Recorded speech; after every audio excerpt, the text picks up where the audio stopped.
Hello everyone for this masterclass in February. And I'm very, very happy to introduce to you today Dr. Clara Bilek. Clara is Austrian. She has a legal, a tech and innovation and a music background. She has provided concept development for startups, developed and realized product ideas and startup projects. Finally, she looks back on a career as a successful, yes, believe it or not, military rider in the Austrian National Squad. Today, she is Deputy Director in the Office for Financial Market Innovation, Liechtenstein. Liechtenstein is not only an international financial center, but also a pioneer in the field of blockchain.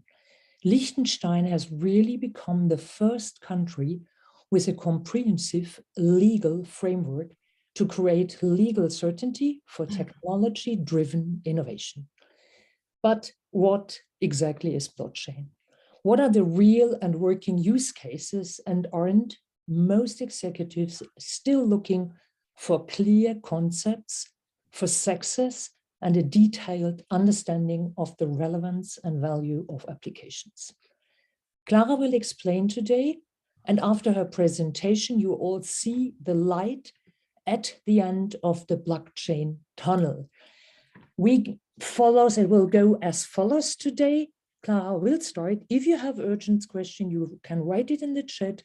Andrea is collecting the questions, and I assume Clara it will take 40 minutes, and then we can all raise the question and welcome everyone. And of course, Clara, the floor is yours. Great. Well, thank you so much. Thank you very much, Petra, for inviting me. And thank you to the Role Model Rebels community for having me today to come to speak to you. And for this masterclass, so also welcome from my side. And I have to say, I mean, I'm privately as well as professionally really committed to building the future and contributing to building the future. And I'm doing that focused on two main areas right now that I'm very, very passionate about. One is the emerging tech space, so blockchain, mainly fintech, and the other is medtech. For the first one, I'm working for the Office for Financial Market Innovation and Digitization for the government of Liechtenstein, as Petra already mentioned in her introduction. And so today in this masterclass, I would very much like to talk with you about blockchain and unbox this topic so that you get a little bit of more tangible and concrete understanding for probably your further engagement with the topic. So what are we going to talk about to set the stage, so to speak? We all hear nowadays everywhere, all over the place, blockchain, Bitcoin, cryptocurrencies, NFTs, tokenization, token economy. And even though it's omnipresent for most of us, these topics are still very much a closed book. And very intangible and abstract. And so when we talk about that, or when we talk about this also in the context of this presentation, of this masterclass, I want to set that for you as follows. Because actually, if you look at it, we had now for over 40 years, we had the Internet of Information. And when it comes to information, things like pictures or emails, you are not sending the email or that picture per se. So if I send you an email, you're getting a copy of the email, or if I send you a picture, you get a copy of the picture. So we are copying things, and that works very well for things that can be copied. But when we're talking about things like money or a company share, or if we talk about IP rights, even about your identity, voting rights, a lottery tickets, or transactions per se of things of value, then copying these kind of things is really a very, very terrible idea. So at the end of the day, when I'm sending you €1,000, it's really important that after the transaction has been completed, that I don't have these 1,000 euros anymore, and that they are actually in your possession. So the question is now how we have been dealing with that issue. The old business and transaction logic is by using intermediaries. So we are using big credit institutions, credit card institutions, banks, governments, all the mega platforms, also social media, Amazon, you see all the labels.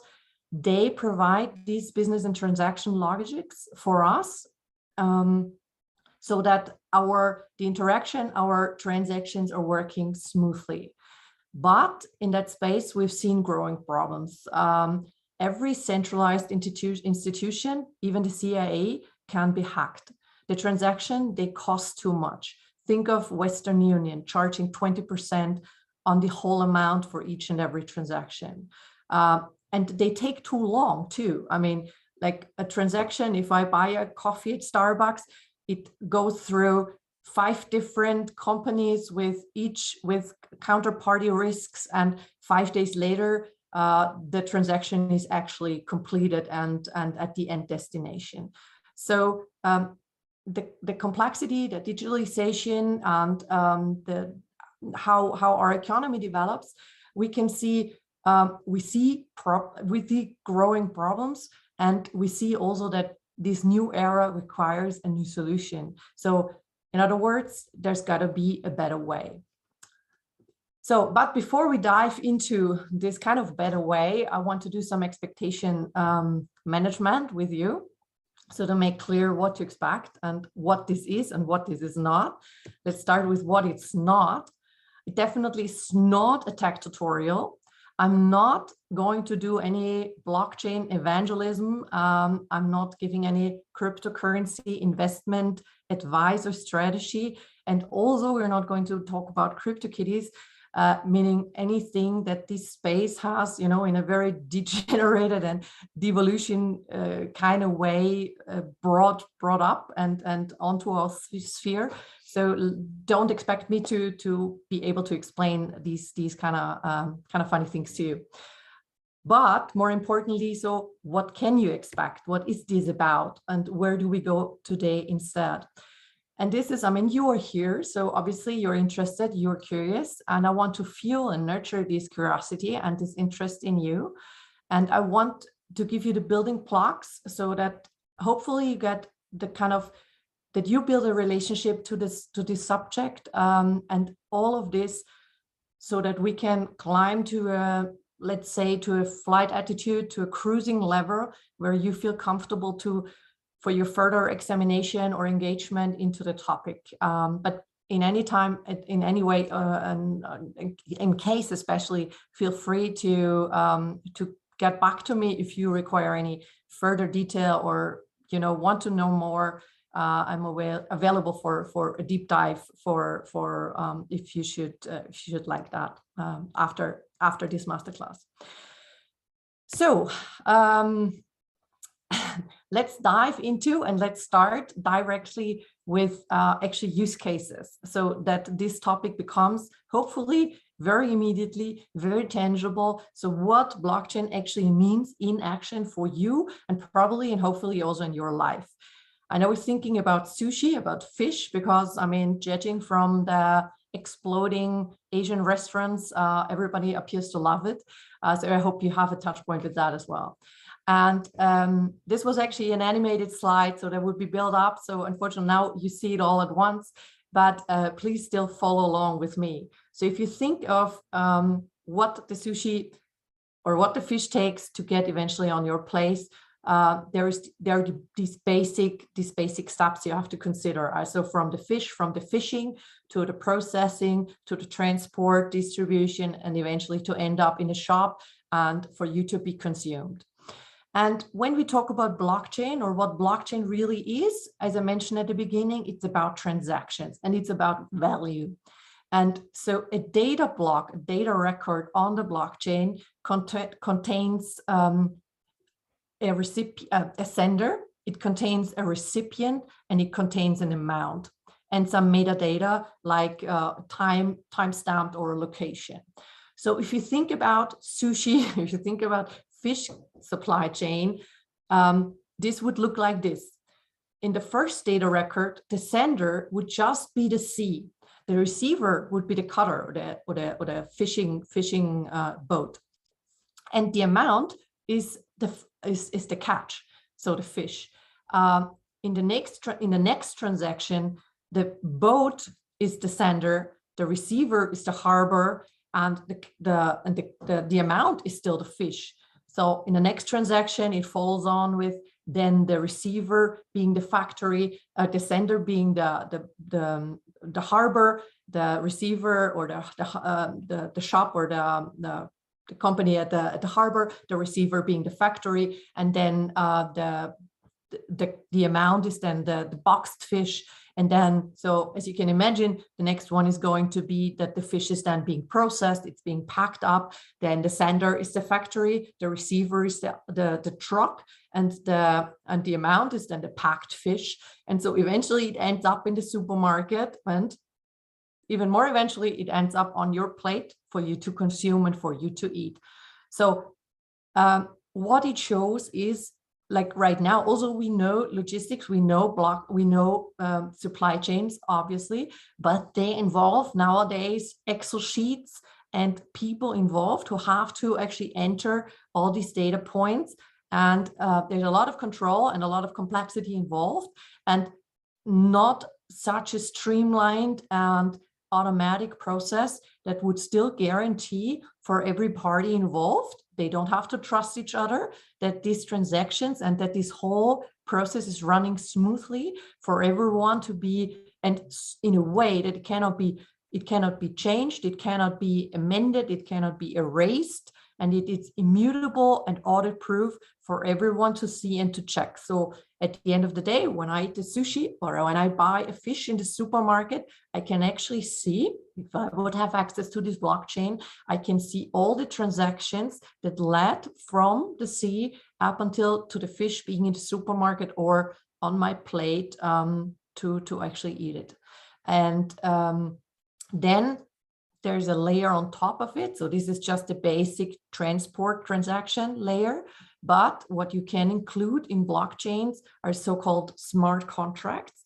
This is nothing but a programmed conditional agreement. So like it says that if a certain condition is met or a certain requirement is met, it executes a certain action. So for example, if for fish, it is very important that the cold chain is being kept and maintained throughout the whole journey. And this would mean that insurance companies involved or companies that are being paid only when they can prove that certain conditions or requirements are met, that they have to fulfill. If that is fulfilled, no one needs to check that, but the information is directly being executes, for example, the payment of the insurance or the payment for the delivery of the goods in the supermarket and so on and so forth. So I hope this is not, to start with, too overwhelming, but gets you on a certain first understanding what blockchain transactions are all about. But to take this up to a different field, I've chosen identity because it's something that we are all that we're all dealing with on a everyday basis now with COVID and all the vaccination requirements and being able to prove that we're vaccinated or and all of that has become even more important for everyone. So we understand, I think, that a lot better. So if we look at how this is being done today, if you enter a shop, if you buy something, basically everything, you need to show your ID. So as you can see here with the idea, you can see there is the name, there is your date of birth, there is where and when this ID has been issued. And when it comes to passports, things are getting even worse. There's not just your name and your birthday, there's also, I don't know, your height, the color of your eye, and even the address where you're actually living. So when I enter a shop, the shop owner, they don't need to know all this information. They just need to know if, for example, my vaccination certificate, if I am who I am, or he or her say that I am, and that my vaccination certificate matches with, because I have it on my phone, with my ID card.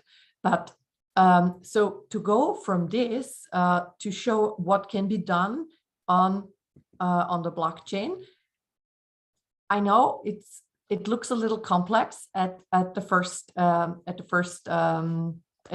but what I want to present to you here is a self-sovereign digital identity model that is being powered or underlaid by blockchain.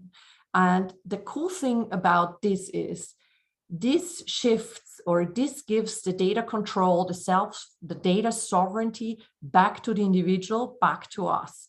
So meaning we are the ones who get to decide who and to what extent our data is being shared with the people, service provider, that request the credentials in order to be able to provide services for us.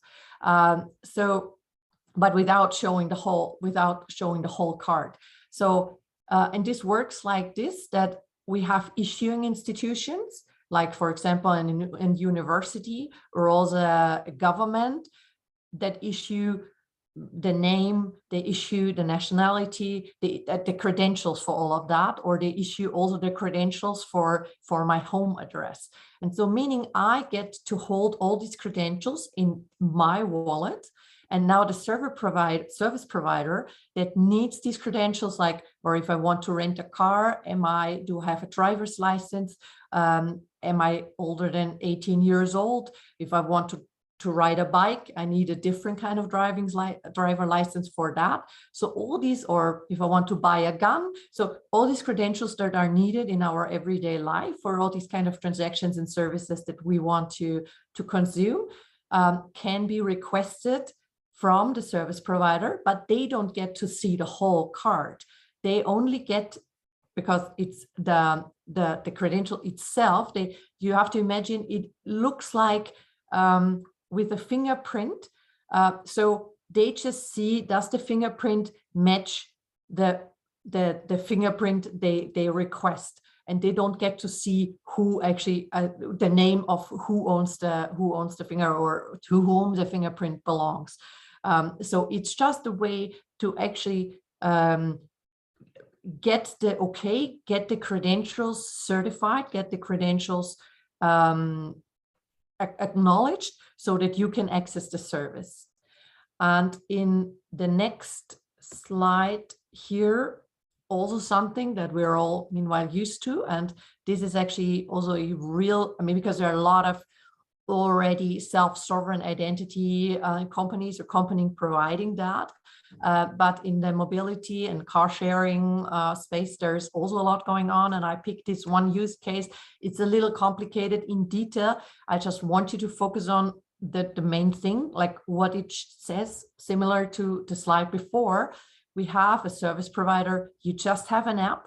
The app is linked to another identity providing service, a deep link. So you as a user, you don't even get to see or have to deal with all these transactions that are being dealt with in the background, but that all these things can communicate with each other, all these service points and all these institutions. Like in that case, this is Helix ID. They partnered with Daimler Mobility Service. They have their own blockchain lab to provide and to actually test out these kind of mobility services, and they use that for car sharing and rental car services.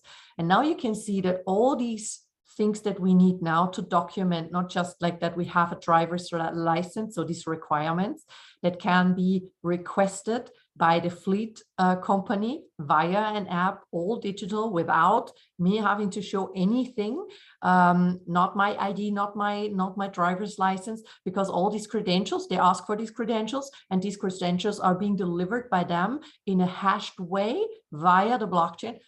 I know it sounds complicated. It's just to show you it's actually very, very easy, because they just get the okay, yes, for example, I have the right driver's license. I'm allowed. My credit card is funded. I can actually pay for the renting of the car. Then from the rental car service on the blockchain is being documented, not just the requirement towards me, but also the status of the car. Not just, for example, where it's parked, but also if there are any scratches on it, the fuel, how much fuel it still has, or if it's an electric car, what the battery status is. So all these kind of requirements can be documented and can be stored, and then can also trigger other services, like, for example, that if the fuel is low, or if an accident happened, that the car itself, via these kind of services, automatically sends a notification to a garage and makes an appointment for the garage to be fixed. And all these services are coming closer together and are seamlessly, ideally, eventually, that they will seamlessly interact and communicate, and also execute transactions automatically without anyone having to be involved. And all this in an actually very low data consuming way when it comes to our data privacy and protecting everything that is connected to that. So now, to make this on a little bit of a more abstract level, I've listed the 12 prominent blockchain use cases and applications to know, for you to know also, that are interesting fields to look into. There is, of course, what I know from my medtech work, the secure sharing of medical data, which for all of us is very important. Then the NFT marketplace, this is a whole new different topic. NFTs, non-fungible tokens, so everything that is unique, that cannot be exchanged, but that is attributed to a certain asset, like a valuable asset, like blue chip art, but also music, or luxury goods, collectibles, all of that. Yeah, as mentioned already, my love for music. I'm looking a lot into this whole in applications or in use cases that deal with music royalty tracking, and how to actually support artists in their creator empowerment, and so that they get fair value for what they are doing. Then we have, obviously, cross-border payments. We have what I mentioned before, this personal identity security that is very much important for all of us, I think.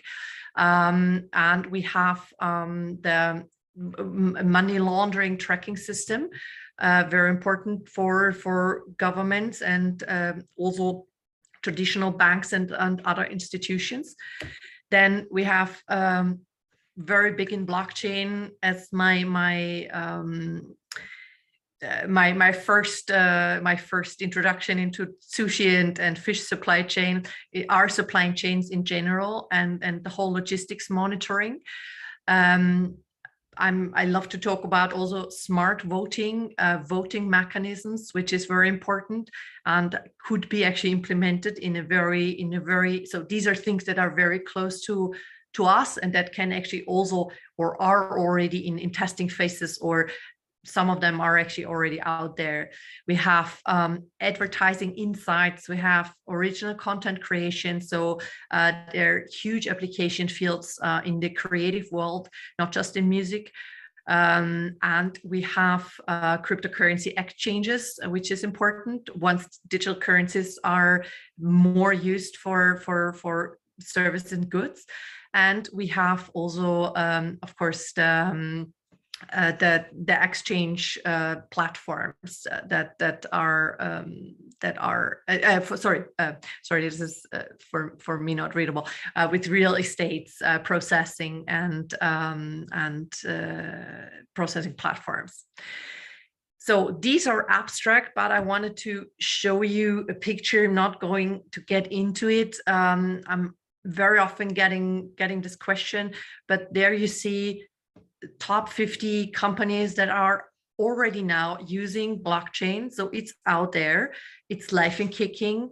Walmart, actually one of the biggest supply chains in the world, for example, has mandated all their suppliers to switch to blockchain system, to switch on to the blockchain, their blockchain platform for their supply chain management. And they do that to secure quality and provenance of all of their products. So this is very much alive and real. You don't hear that sometimes. Often you hear of big upcoming unicorn blockchain companies. Probably the big companies, they're all working on it. The thing only is that or sometimes they have already implemented incremental solutions that run on blockchain in their services and products. The only thing, we as a consumer, we don't even see that, thankfully, because sometimes the say the usability is with directly in contact with blockchain is still a little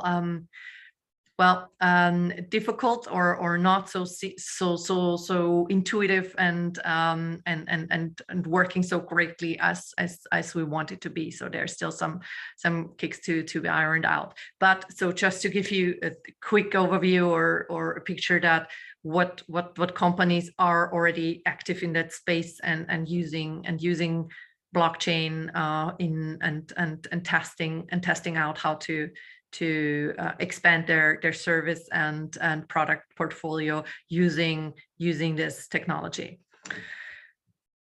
So this brings me to technology.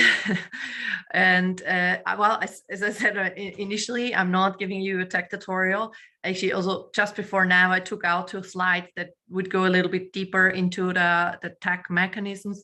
But I think for now, I would like to focus with you on 2 things, because when we talk about blockchain, we very often think of it as this groundbreaking new technology, but when it comes down to it, actually it boils down to an analog technology that has been around for really like many years, and this is the simplest and most basic abstraction of blockchain that I can give you. So this uses the idea of to put notches in a stick. So if you put 2 sticks in parallel to each other and with a knife cut notches in parallel in both of them, in former times this used to be to document actually a debt. So one stick would go to the debtor, the liable party, and the other one would go to the creditor, and it would show what kind of amount of coins or whatever is being to document the debt for the creditor and for the debtor equally. And so you can imagine that if you put these sticks, now everyone has one of these sticks, but you cannot erase any of the notches or add or any of the notches, because if you put them back together, you would immediately see any deviation and any change in these sticks.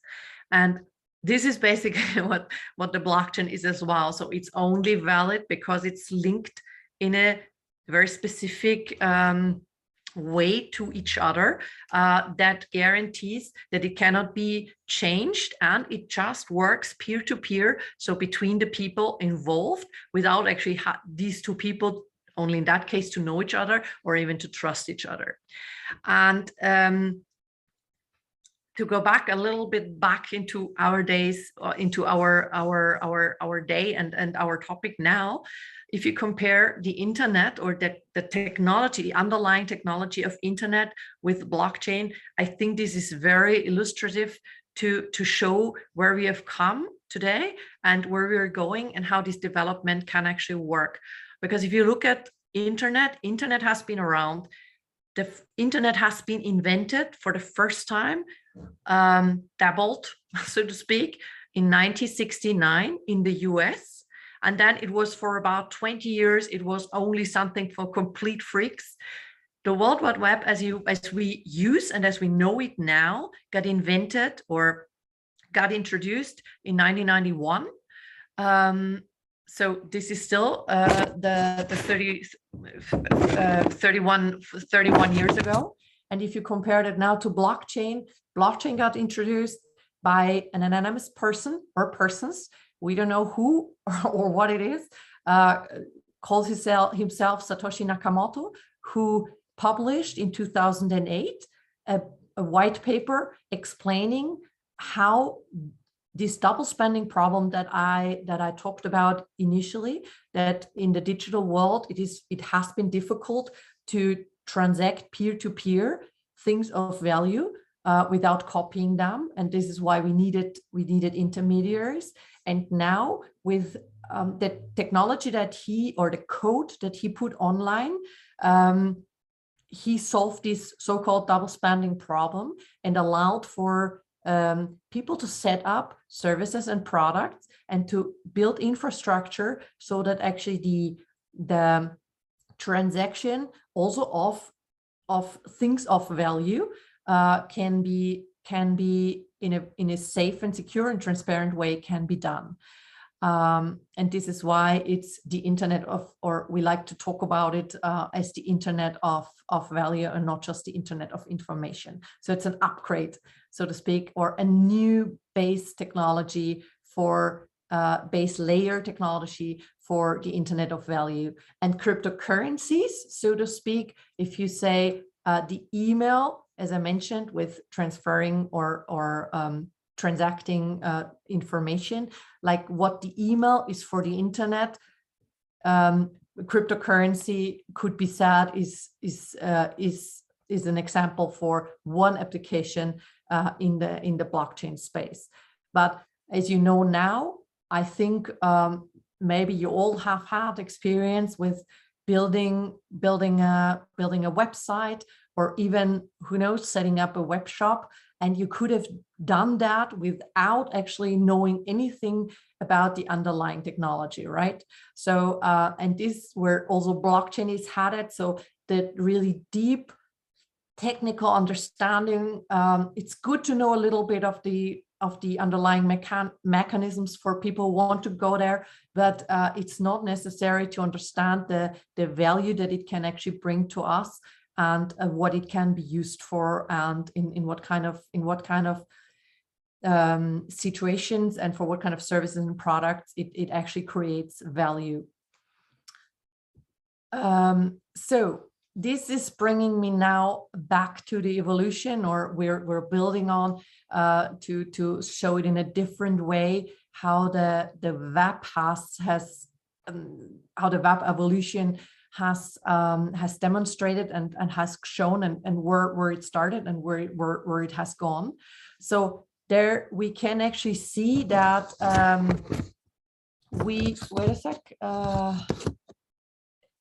that in the first iteration of the web, it actually brought us the ability to read information. And this means that we could search for information and we could read it. And then in the next era, or the next development of the web the 2.0, added actually that we could read and write. So we could not just search for information, but now we can also actually easily contribute content and interact with others. So this is giving, or has given us, services like social media, product reviews, things along those lines. And now this current, as the next and this current era is adding this ownership layer to it. So this means we're putting more power into the hands of the people directly, without actually depending on the service provider, and usually, and which goes along with that, also all the terms and conditions they offer. So this is now showing, wait a sec, I have to switch to be able to show you this video. 1 second. Because it sounds obviously very fancy and very modern, but I also want you to show that word attack in real terms sometimes still is. Hundreds are in Miami this week for a Bitcoin conference, but it had to stop taking Bitcoin as a payment for tickets last week, suggesting there are still some kinks to work out with the currency. Yeah, right. So as you can say, wait a sec, I'm switching back to my presentation.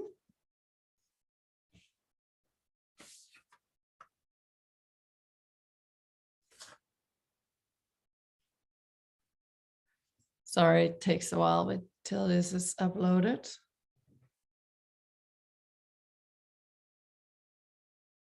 Yeah, there we are. Sorry.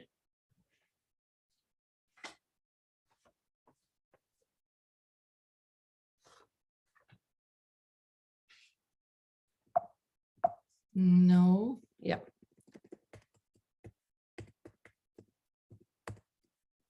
There we are. So these are the obvious tech teasing troubles that we are still encouraging, because a Bitcoin conference not being able to accept Bitcoin as a payment, this no doubt is a red flag. Admittedly, that was a conference in 2018, but the point still stands. It's not, the tech is still, it's still very immature. The tech is evolving, it's evolving rapidly, but we're not there quite yet where we want it to be or where it has to be for mass adoption. So the next thing is another video. So we're using this really cool beta presentation tool here on Zoom, but unfortunately it's not working to actually show videos yet. So this is the, sorry for the back and forth, but you need to see that, because I said I'm not going to dive into the whole really the tech mechanism, but it's the most striking and bold way, analogous way to actually show. We always talk about where it's this talk about how blockchain is unhackable and how secure and safe it is. And John Oliver in the late night show, he picked up on that topic and expanded on it in a way that I think makes it very, very tangible. And because of the complicated process the network uses to verify records, it is very secure. Now relax, I'm not going to get into what that process is or how it works, but I will share a really helpful, really dumb metaphor for why it is safe. The way I like to think of it is that a blockchain is a highly processed thing, sort of like a chicken McNugget. And if you wanted to hack it, it'd be like turning a chicken McNugget back into a chicken. Now, someday someone will be able to do that, but for now, it's going to be tough. Hold on. That is an absolutely horrible thought. So why is that reporter so happy about the idea? Because if anyone ever figures out how to turn a chicken McNugget back into a chicken, that chicken is going to be fucked up. So I think you get the point. My apologies for the very expressive wording, but the picture usually sticks with people in terms of an idea of unhackable. So what would it take to hack a blockchain? It has to be done, yes, but it's another very tech thing. What needs to be done for that is very complex. It's not easy, and it's very safe. At least let's put it like that until we until we don't have until we have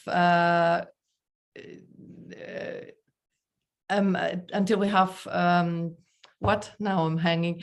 Anyways, so until the tech develops further, so that this will be possible to actually revert a blockchain transaction usually. So this is bringing me to, again, the possibilities of this Web 3.0. And this is because, as you know, and as I've mentioned before, currently the web is optimized for these mega platforms. And the vision, though, is that it will work better for the people that are actually using it. So meaning blockchain is set out and it allows for us to actually solve some of the key challenges that we're facing now.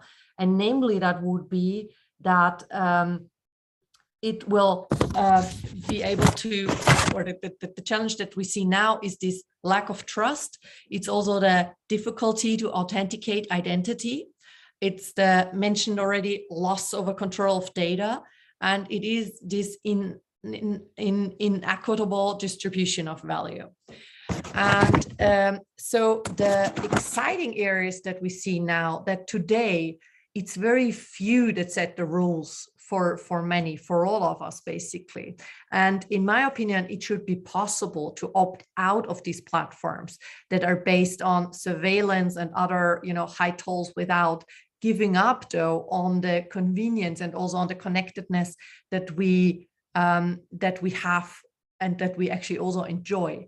So Web 3.0 set up the expectations that people should get actually more value from apps and also web-based services. And it also should give them more control over their own data.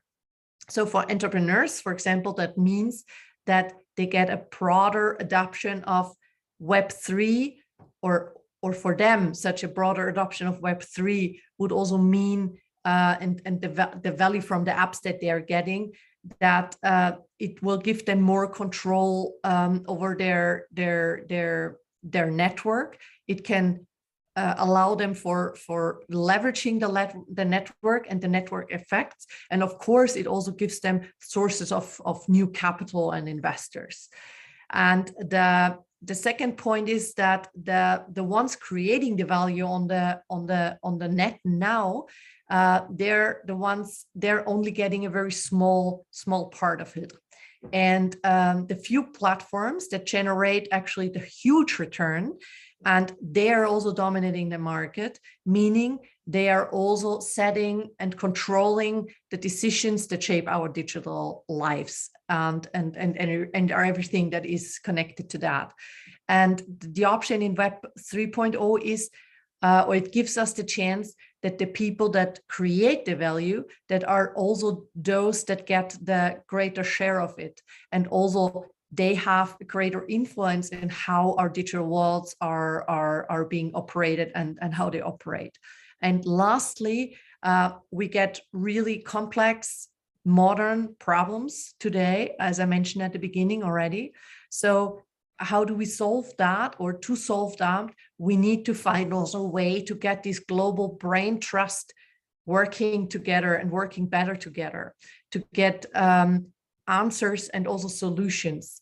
And also here, Web 3.0 will help us actually it will help communities to become more effective of at driving this progress. And so I'm talking about code-driven pathways to establish trust amongst strangers, and to align incentives to reward contribution, and last of all, also to enforce operational governance and treasury management. And all this will become a lot easier and cleaner and cheaper to collaborate at scale. And of course, it's going to be a tough journey and a long journey. We're still not there yet. But then again, at least that is how I see it. Who doesn't like a challenge? And with that, I'm closing my masterclass presentation for you guys. Here's my contact detail for you to get in touch. Down there you see the Impulse Liechtenstein website. This is the website of the Office for Financial Market Innovation Digitalization, where we document and where we show the innovation framework that we have in Liechtenstein, which is unique in the world, and also where we provide a lot of information about the legal framework, legal regulatory framework in Liechtenstein, and all the activities and the things that we're doing there. So feel free to get in touch with me and follow up with questions, or if you have any further inquiries about anything that I've been talking so far. Thank you very much. Clara, thank you very, very much for this really wonderful presentation. We have you shown various examples, so real use case, but also it was really to the point. It was super understandable. And what I also have to say, you know, also you can stop the sharing now. Super cool slides.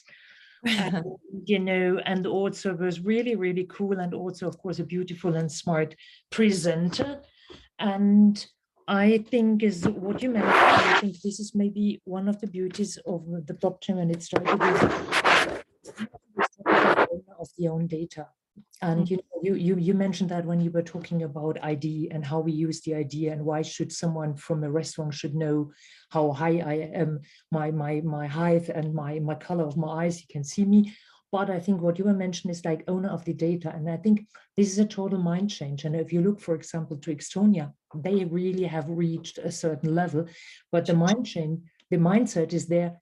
The people, when they established their own digital society, they were 100% sure this is going to fly, but I have to be the owner of the data. So what they basically do is whoever looks into my data, I see it, I am the owner. So if the financial government looks into my data, I see it. If the insurance, if the health insurance looks into my data, I see it, can block it. I can deal with the data. Yeah. And if we give back the data to the people, and then I think this is the start of the blockchain. But it was like, I don't want to continue here. I think it was a super interesting presentation. It's all about, in the end, about building trust. And if you see the showcases from everywhere, from health to whatever, to identity. And I think there are some questions. And are there questions? Is there any question from the amazing group who are also listening here today?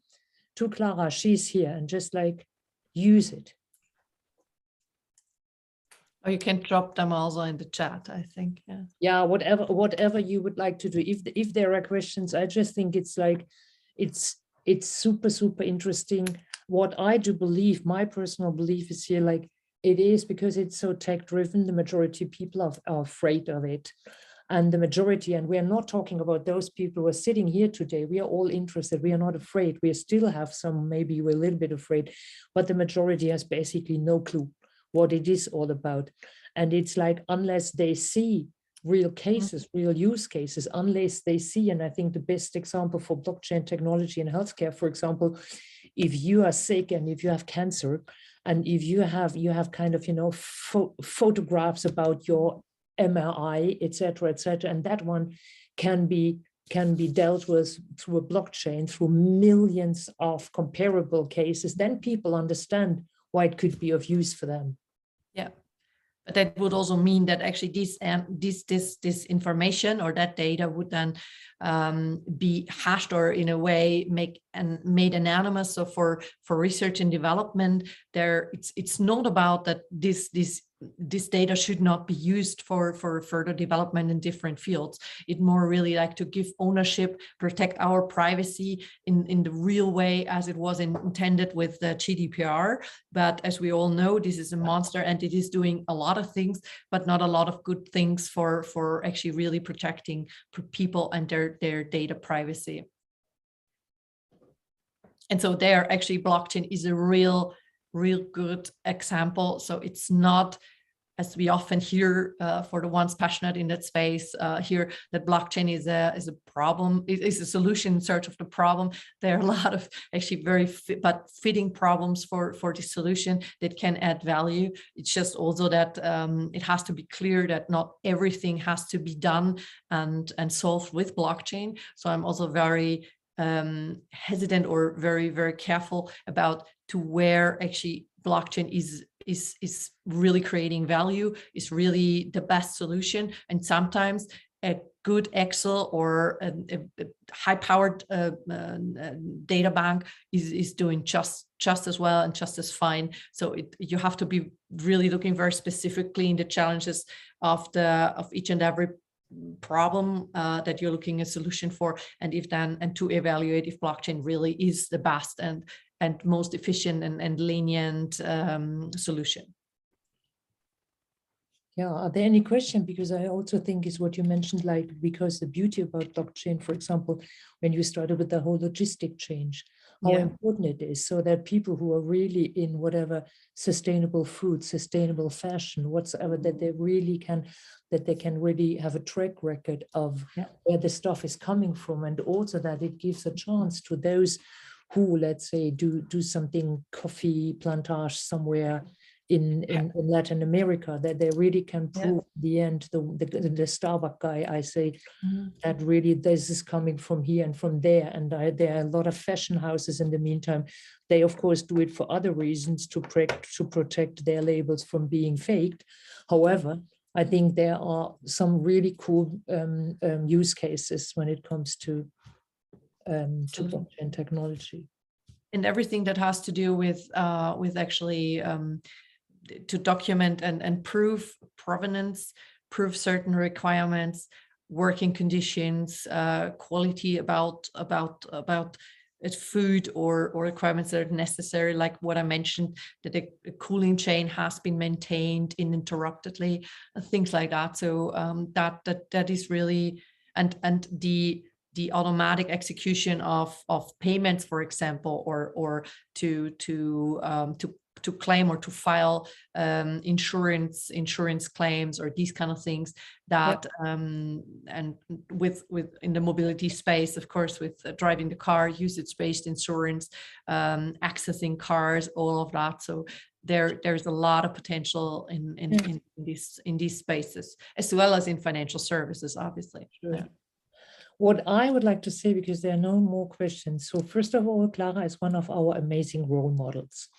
So if any one of you has a question, you can reach, of course, Clara via our Role Model Rebels platform, but also, as those who know the platform already, we have a one-stop shop micro advisory platform where you can just like book a meeting with Clara, whether you are a role model, have a question, whether you are a mentee, and those who are not yet members of our platform, please join us. We are growing quickly. We started last summer, and again, Clara was one of the first who accepted my invitation to join as a role model. And you are a real role model, Clara. We are going, as I said, it is recorded. We are going to make clips out of it, and once they are there, we will try to, we give it to you. We will also do marketing about this. And if there are no other questions there, I would really say, again, Clara, thank you very much for an outstanding and also visually very, very appealing presentation. Thank you so much. All those who joined, thank you. And, keep following us and joining us for other presentations. I will see already another role model sitting next to you on my screen. At least Monica is one of our next role model presentators as well. Thank you very much. And I'll make sure to join, Monica. Okay. You have all a wonderful evening. Thank you very much for joining us, and see you soon. Thanks for having me. Thank you. Bye. Bye. Bye. Bye.